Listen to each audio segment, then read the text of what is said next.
ونصلي ونسلم على رسوله الكريم اما بعد فاعوذ بالله من الشيطان الرجيم بسم الله الرحمن الرحيم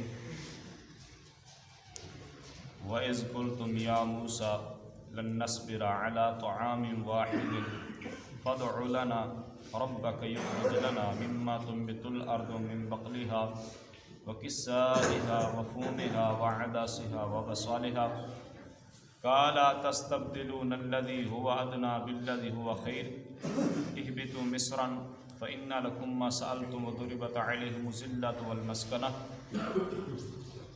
صدقت یا رب العالمین ان اللہ وملائکتہ یصلون علی النبی یا ایہا الذین آمنوا صلوا علیہ وسلموا تسلیما الصلاۃ والسلام علیک یا سیدی یا رسول اللہ الصلاۃ والسلام علیک یا سیدی یا حبیب اللہ الصلاۃ والسلام علیک یا سیدی یا رحمۃ للعالمین وعلى آلك وأصحابك يا سيدي يا خاتم النبيين. اللہ رب العزت نے قرآن مجید برہان رشید میں ارشاد فرمایا وہ بات بھی یاد کرو کہ جب تم نے حضرت موسیٰ علیہ السلام سے کہا تھا کہ اے موسیٰ ہم ایک کھانے پہ ہرگز صبر نہیں کر سکتے، ہم ایک کھانے پہ ہرگز صبر نہیں کر سکتے کہ روزانہ ہم گوشت کھاتے ہیں، بھنے ہوئے بٹیر کھاتے ہیں، تو لہٰذا یہ روزانہ جو ہے نا یہ چیزیں ہم نہیں کھا سکتے، یہ کھا کھا کر ہم تنگ آ چکے ہیں، تو اب کیا کریں؟ اپنے رب سے دعا مانگیں کہ ہمارے لیے زمین سے کوئی ایسی چیزیں اگائے، ایسی چیزیں نکالے جو ساگ ہو، کیا ہو؟ ساگ اور ککڑی اور گیہوں یعنی کہ گندم اور مسور یعنی کہ مسروں کی دال اور پیاز، ایسی چیزیں اللہ تبارک و تعالیٰ جو ہے وہ نکالیں، ساگ ہو، ککڑی ہو، ہاں جی، مسروں کی دال ہو، پیاز ہو، گندم ہو، ایسی چیزیں جو ہے وہ ہمارے لیے ہونی چاہیے۔ دیکھیے ساگ کی کتنی فضیلت ہے کہ قرآن میں اس کا ذکر ہے، قرآن میں اس کا ذکر ہے۔ کچھ لوگ جو ہیں وہ ساگ کے جو ہے نا روزانہ گھر میں پکنے لگ جائے تو وہ تنگ آ جاتے ہیں، حالانکہ یہ رب کی اتنی بڑی نعمت ہے۔ انہوں نے کہا کہ ہم ایک چیز پہ صبر نہیں کر سکتے، ہمارے لیے تو دالیں ہونی چاہیے، پیاز ہونے چاہیے، ساگ ہونا چاہیے، ایسی چیزیں ہونی چاہیے۔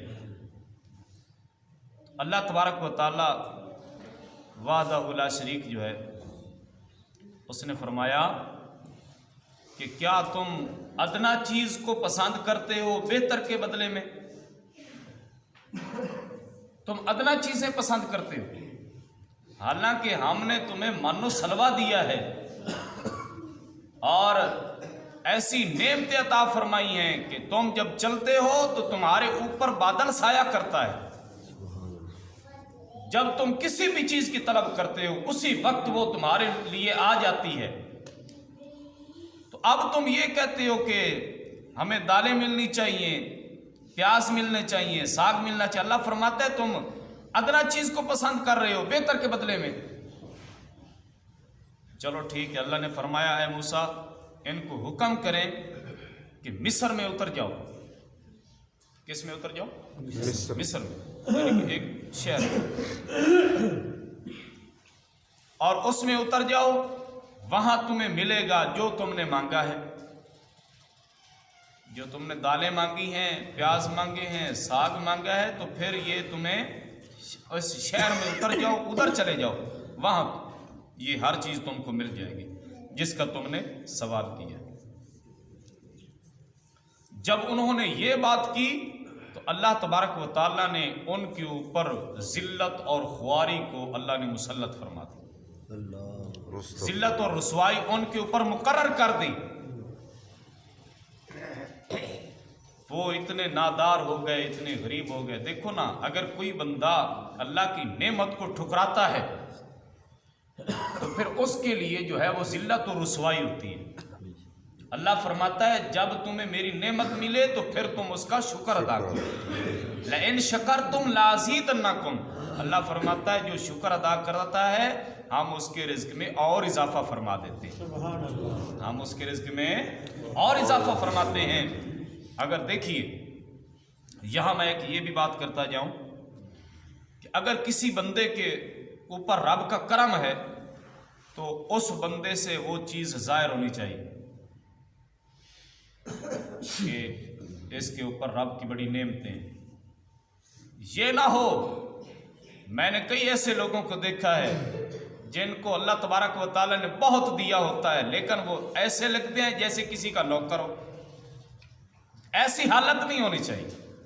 اگر اللہ تبارک و تعالیٰ نے اس بندے پہ کرم نوازی کی ہے تو اس بندے سے اس چیز کی جھلک بھی نظر آنی چاہیے. اس چیز کی جھلک بھی نظر آنی چاہیے. یہ رب تعالیٰ کا شکر ہے. اور ہاں ایک شکر یہ بھی ہے, اگر اللہ تبارک و تعالیٰ نے آپ کو دیا ہے, رزق دیا ہے, مال دیا ہے, تو ایک شکر یہ بھی ہے کہ ہم اس کی بارگاہ میں سر مسجود ہو جائیں. یہ بھی شکر بجا لانے کی ایک جو ہے نا دلیل ہے, ایک طریقہ ہے. علماء کرام فرماتے ہیں کہ جس رب نے تمہیں دیا ہے اس کا شکر بھی ادا کرو. اس کے شکر ادا کرنے کا کون سا طریقہ ہے؟ وہ نماز ہے. وہ کیا ہے؟ نماز. بولے تو صحیح یار, نماز ہے.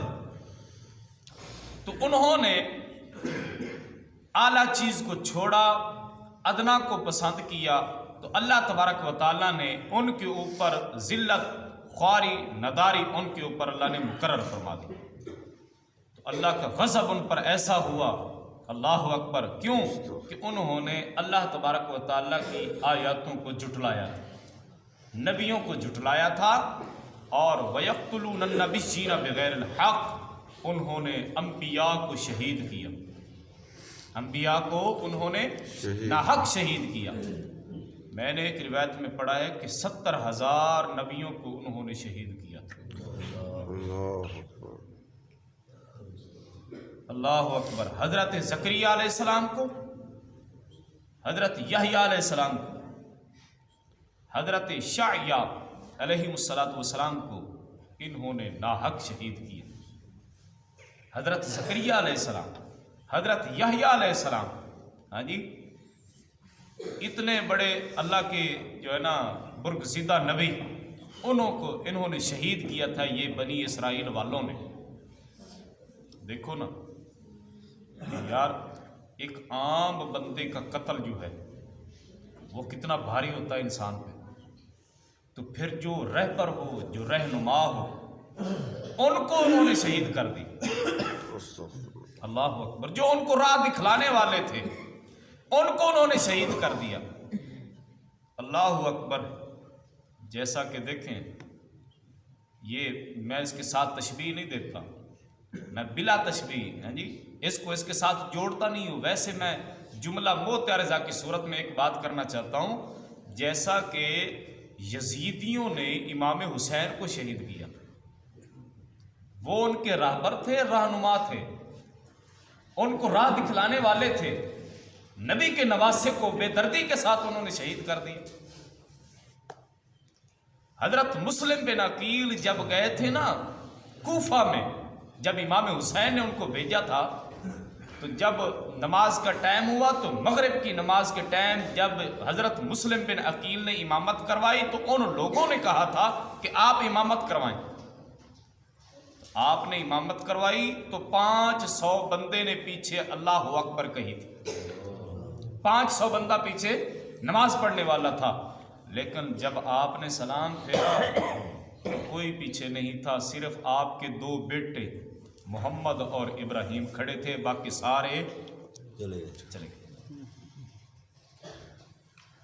اس بات کو لکھنے والا علامہ نعیم الدین مراد آبادی ہے, جو سیدی اعلیٰ حضرت امام احمد رضا خان بریلوی کا خلیفہ ہے. اس نے یہ بات لکھی کہ 500 بندے نے پیچھے اللہ اکبر کہی، جب آپ نے سلام پھیرا 2 بیٹے ہی کھڑے تھے، باقی سارے دوران نماز ہی بھاگ گئے تھے۔ کوفی لا یوفی وہ مشہور تھے کہ یہ وعدہ خلافی کرتے ہیں۔ تو میں یہ ہر جگہ پہ یہ بات کرتا ہوں، جب یہ میں بات بیان کرتا ہوں کہ اگر امامت کا لوگوں کو قدر ہوتی تو کبھی امام حسین شہید نہ ہوتے، کبھی امام حسین شہید نہ ہوتے۔